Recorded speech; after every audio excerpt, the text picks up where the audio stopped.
Back my personal experiences. I retired from the FBI March 1979. At that time, I was in charge of the FBI Los Angeles Division. I had more than 700 personnel under my command. The Attorney General of the United States, Griffin Bell, asked me after I retired if I'd coordinate security for the Pan American Games. I did.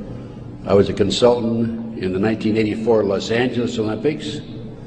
I was a consultant for former Governor Jerry Brown, California Narcotic Authority. So I do have credentials. My first major and credibility, believe me, was what's happening in America today, and actually around the world.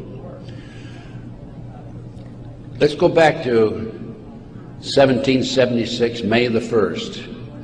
Adam Weishaupt was commissioned by the Rothschild family to set up the goals to control and take over the world with a one world government. Adam Weishaupt came up with 25 goals.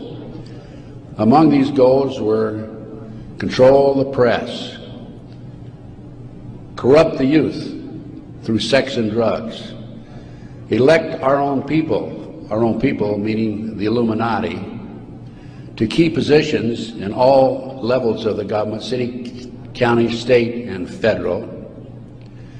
And it goes on. The final goal was to take over the world, the one world government. Information is very well documented by William Guy Carr in his magazine, his book, Pawns in the Game. Illuminati/Satanism.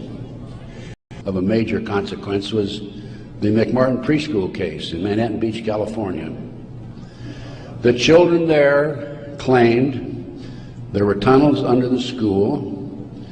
They were taken into the tunnels and through the tunnels up into the trap door of a bathroom in a triplex next door, placed in automobiles and prostituted in the community. These are 2, 3, and 4-year-old children before they entered kindergarten. In addition, the children claimed that they were flown into the mountains where they were involved with adults in robes, black robes, chanting, candles. They talked about the brown babies who were cut up, actually sacrificed. And in checking into this and researching this, of course, this was obviously a satanic ceremony. The McMartin family, who owned the preschool, they were tried of Ray Bucky and his grandmother. The grandmother was acquitted, hung jury on Ray Bucky. The second trial, another hung jury.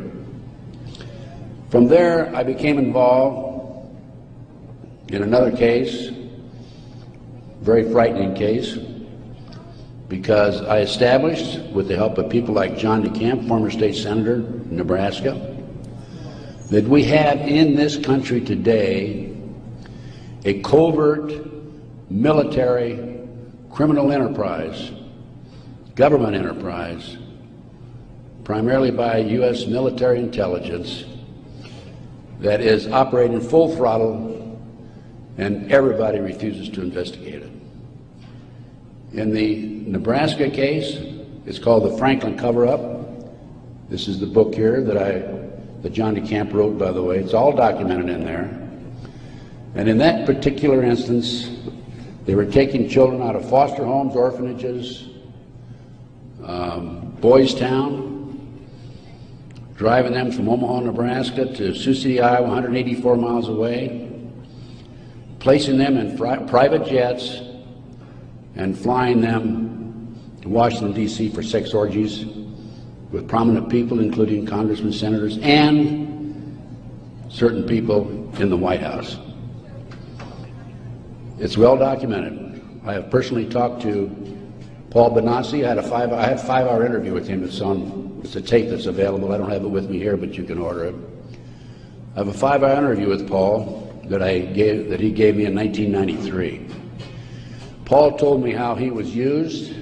He was part of the kidnapping crew and was used as a decoy when he was 10, 11, 12 years old in parks, shopping malls, to attract the children over near where the adults were in a car waiting for them. They throw them in the back seat, chloroform them, and make off with them. Paul also told me that these children, many of them become sex slaves. Many of them are used as toys. The boys, they call the boys toys. I don't know what they call the girls. But these degenerate, sick people, the men are more interested in the little boys than they are the girls for some reason. But it's all well documented. And it goes, as I said, right up to the White House. In 1987, according to Paul Benassi, he was furnishing toys, or little boys, young boys, to the sick people, certain sick individuals, in the White House itself. I have the names of some of these people. No need to mention it here. Some of them are mentioned in the Franklin cover-up. I personally talked to one of the youngsters who was involved in this network. I've talked to several of them. And he assures me that Jeff Cannon is, in fact, Johnny Gosch. Well, how did Johnny Gosch get from West Des Moines, Iowa, 12 years old, all the way with a phony press pass into the White House as of a few weeks ago? Well, what happened to Johnny is that he was transported from West Des Moines, Iowa to Sioux City. He was placed on a farm for 3 weeks, sexually molested. He was taken to the mountains in Colorado, placed in a cage in a house of some sort, or a cabin, and then later he was used as a sex slave. A sex slave. They didn't kill him, they didn't sacrifice him, although a number of these kids are sacrificed in satanic ceremonies. Now, he escaped with another young man. They stole a car, and in 1997, Johnny knocked on his mother's door at 2:30 in the morning, Noreen Gosch, and said he wanted to talk to her. He was there with another young boy. He came in, he told Noreen, he says, "Mother, I was kidnapped.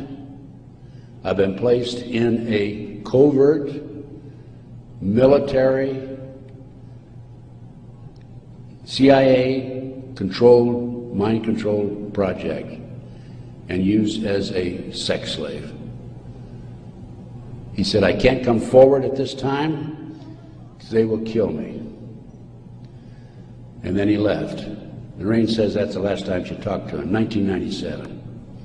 Because I am continuously probing, continuously working, continuously talking to various sources and putting it on paper and documenting and getting the word out.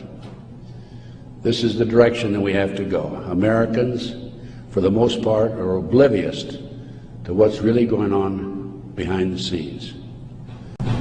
One of the things that, in addition to the McDonald case, that got me thinking was the Jack Kennedy assassination. So I checked into that. And by the way, I used to be in charge of the FBI in Dallas, and also I was in charge in Los Angeles after Dallas. So in checking into the Jack Kennedy assassination, I learned, no question about it, that it was a joint hit by the CIA and the Chicago mob. Sam Giancana, head of the La Cosa Nostra in Chicago, 3 days before he was to testify before Congress, was shot and killed, murdered. This encouraged me to do some more checking into some of these national terrorist acts that have taken place and other cover-ups in the United States, including Oklahoma City, and I'll go into that in just a minute, 9/11 and so forth. But in Waco, there were 4 BATF agents who were shot and killed. Some of the Branch Davidians were tried, sentenced for these, quote, murders, and are serving prison terms today, probably for life.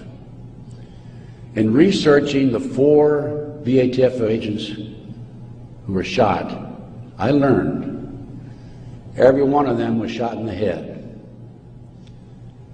Now, for those of you who have been in the military, that's a sniper shot, no question about it. One of them, the bullet, the trajectory of the bullet was from above, down through his lip, and into his body, probably from a helicopter. It's interesting to note that these 4 men, VATF agents, at one time were all bodyguards for former President Bill Clinton. And then we have the 1993, continuing with the great conspiracy, I call this a great conspiracy, and that's what it is, car bombing of the World Trade Center.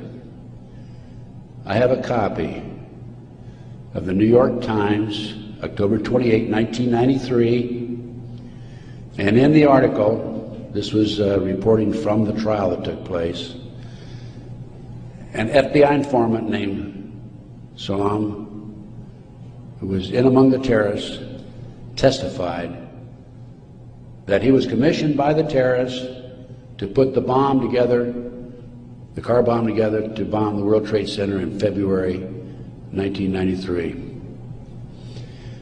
And fortunately for him, when he met with the terrorists, he wore a body mic, so he could record every word that was said. Unknown to the FBI, when he met with the FBI, he also wore a body mic. That was probably what kept him from being set up and framed and sent to prison. This is actually in this newspaper article. He went to his FBI superiors, says, I've been commissioned to put the bomb together. We're going to use a dummy bomb, aren't we? And he was told by his FBI superiors, no, we're going to use a real bomb.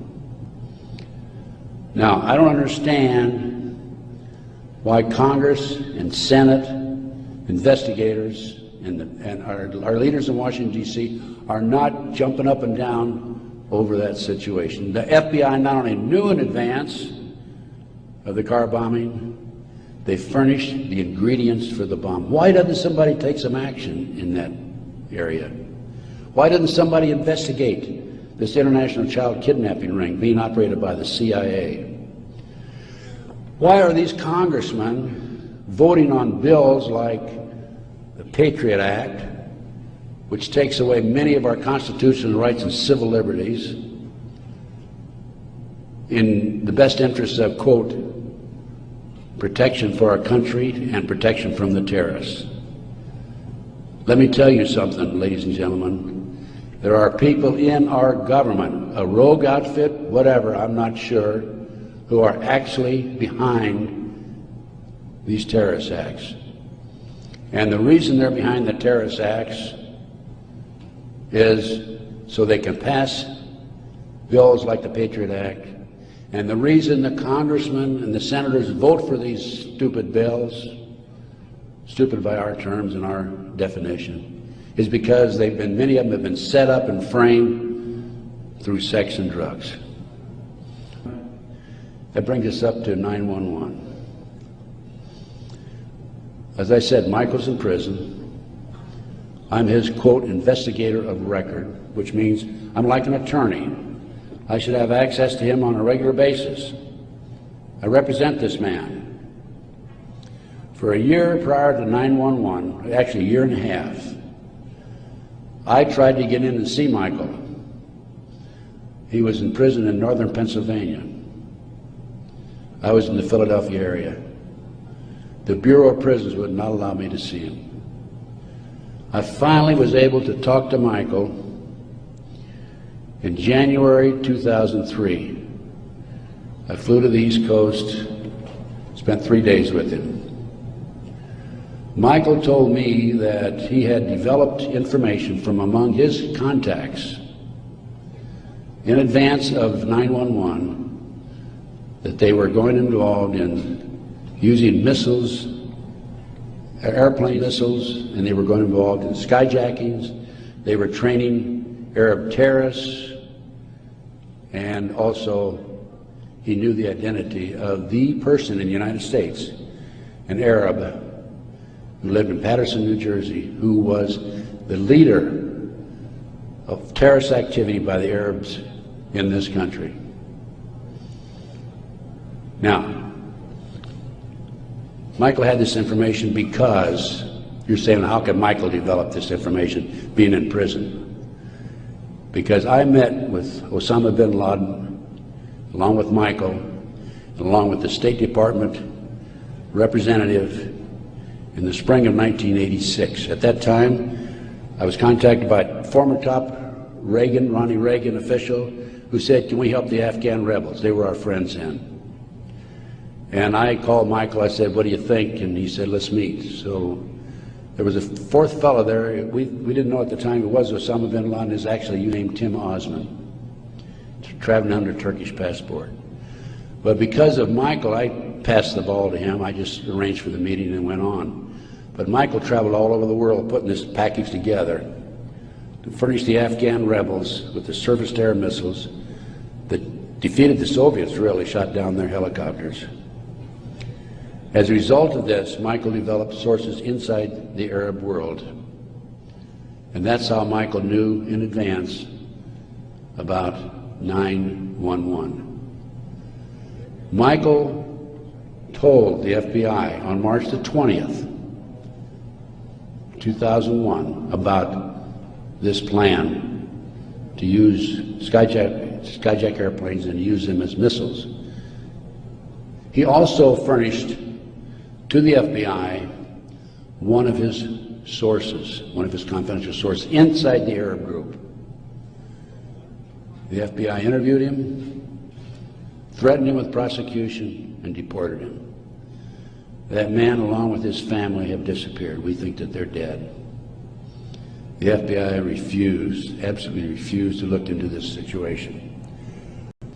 But I feel compelled, as a former FBI agent, I had all this training, and I feel compelled to do everything I can to educate as many fellow Americans as I can as to what's going on behind the scenes.